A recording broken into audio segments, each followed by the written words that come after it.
আসসালামু আলাইকুম এভরিওয়ান। আমরা আজকে মহাকর্ষ অভিকর্ষ চ্যাপ্টারের একটা স্পেশাল সিকিউ নিয়ে আলোচনা করতে যাচ্ছি, যেটা এসেছিল কুমিল্লা বোর্ড 23-এ। আচ্ছা, তো এই সিকিউটার আমরা ঘ নম্বরটা সলভ করব, বাট ডিরেক্ট ম্যাথে যাওয়ার আগে আমরা উদ্দীপক নিয়ে একটু আলোচনা করতে চাচ্ছি। তো এখানে মূলত বলা হয়েছে যে একটা এম ভরের বস্তুকে একটি পৃথিবীর কেন্দ্রগামী একটি সুড়ঙ্গের মধ্য দিয়ে ছেড়ে দেওয়া হলো। আচ্ছা, এই কথাটা মানে কি? এই কথাটা মানে হচ্ছে যে ধরে নেই এটা হচ্ছে আমাদের পৃথিবী। এবার পৃথিবীর ঠিক মাঝখান বরাবর একটা সুড়ঙ্গ তৈরি করা হলো। ওকে, এখন প্রশ্ন হচ্ছে, আমি যদি সুড়ঙ্গের এই পাশ দিয়ে একটা এম ভরের বস্তুকে ছাড়ি, তাহলে বস্তুটার পরিণতি কীরকম হবে? এটা একটা অনুধাবনমূলক প্রশ্ন। আমরা পরে এটাকে ম্যাথেও কনভার্ট করে দিব, কোনো সমস্যা নাই। তো এখন একটা বস্তু যার ভর এম, তাকে আমি এই সুড়ঙ্গের মধ্য দিয়ে যদি ছাড়ি, তাহলে এই বস্তুর পরিণতি কী হবে? এটা অনুধাবনমূলক প্রশ্নে আমাদের কাছে চাইতে পারে। তো আমরা এটা প্রথমে এক্সপ্লেন করার চেষ্টা করি। তো প্রথমে ধরে নিচ্ছি এটা হচ্ছে পৃথিবীর কেন্দ্র। ওকে, তো ডেফিনেটলি বস্তুটাকে যদি এই বিন্দু দিয়ে ছাড়া হয়, তাহলে বস্তুটা জি এর প্রভাবে মুক্তভাবে নিচের দিকে পড়তে থাকবে, আর নিচের দিকে পড়তে পড়তে একসময় বস্তুটা পৃথিবীর কেন্দ্রে চলে আসবে।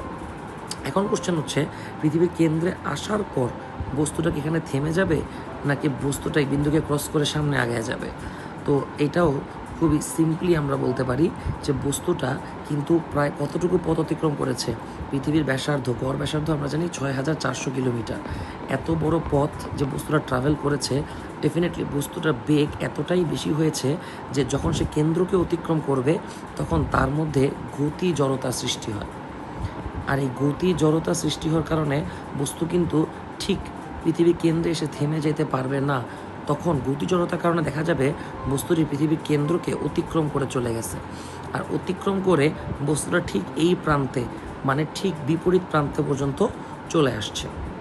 এখন বিপরীত প্রান্ত পর্যন্ত যদি বস্তুটা চলে আসে, তাহলে কি এখানে এসে বস্তুটা থেমে যাবে? অ্যান্সার হচ্ছে না, কারণ অ্যাগেইন পৃথিবীর কেন্দ্র তো এইটা, তাই না? তখন আবারও অভিকর্ষ স্তরণ অর্থাৎ জি এর প্রভাবে বস্তু উল্টা পথে ট্রাভেল করা শুরু করবে, আর আবারও গতি জড়তার কারণে বস্তু কেন্দ্রে না থেমে আবারও কেন্দ্রকে অতিক্রম করে চলে যাবে। অর্থাৎ আমরা দেখতে পাচ্ছি যে যদি আমরা পৃথিবীকে এরকম মাঝখানে একবার সুড়ঙ্গ তৈরি করি, তাহলে বস্তুটা একবার এই প্রান্ত থেকে এই প্রান্তে আসবে, আবার একবার এই প্রান্ত থেকে এই প্রান্তে ব্যাক করবে, আর এটি কন্টিনিউয়াসলি চলতে থাকবে। অর্থাৎ বস্তুটা এইভাবে উপর নিচে কী করতে থাকবে? ট্রাভেল করতে থাকবে। ওকে, তার মানে আমরা বলতে পারি বস্তুটা সরল ছন্দিত গতি অর্জন করবে। তো এটি হচ্ছে আমাদের অনুধাবনমূলক প্রশ্নের অ্যান্সার, যে বস্তুটার পরিণতি কীরকম হবে। আমরা তখন বলবো বস্তুটা সরল ছন্দিত গতিতে দুলতে থাকবে। এবার আসি আমাদের ঘ নম্বর কোশ্চেনে। ঘ নম্বর কোশ্চেনে বলা হয়েছে যে সুড়ঙ্গ পথে ছেড়ে দেওয়া বস্তুর দোলনকাল নির্ণয় করা সম্ভব কিনা। এই যে মাত্রই বললাম বস্তুটা সরল ছন্দিত গতিতে দুলতে থাকবে, তাহলে নিশ্চয়ই বস্তুর একটা দোলনকাল আছে। এখন এই দোলনকালটাই আমরা বের করব। এখন একটা সরল দোলকের দোলনকাল বের করা বেসিক সূত্র আমরা জানি, সেটা হচ্ছে 2π√L/g। ওকে, যেখানে এল মানে কার্যকর দৈর্ঘ্য, জি হচ্ছে অভিকর্ষ স্তরণ। এখন এইখানে আমরা ম্যাথটাতে কি করতে পারি বা কী কী ইনফরমেশন আমরা কাজে লাগাইতে পারি। তো একটু যদি চিন্তা করে দেখি যে বস্তু যদি এই পথে ট্রাভেল করে, অর্থাৎ পৃথিবীর এক প্রান্ত থেকে আরেক প্রান্তে ট্রাভেল করে, তাহলে আমরা কিন্তু চিন্তা করতে পারি যে এই পথে হচ্ছে বস্তুটা দুলতেছে। ওকে, তার মানে নিশ্চয়ই আমরা একটা কাল্পনিক সুতা আঁকতে পারি, যে কাল্পনিক সুতাকে কেন্দ্র করে বস্তুটা হচ্ছে এই পথে কি হচ্ছে? দুলতেছে। অর্থাৎ এইটাই হয়ে যাবে তখন সেই কাল্পনিক সুতার কার্যকর দৈর্ঘ্য, আর এইটাই কিন্তু পৃথিবীর গড় ব্যাসার্ধ। অর্থাৎ এখন অঙ্কটা করার সময় আমরা এল এর পরিবর্তে কি বসাবো?